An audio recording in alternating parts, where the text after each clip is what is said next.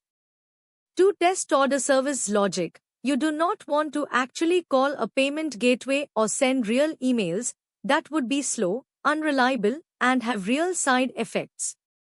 You want to test order service behavior in isolation.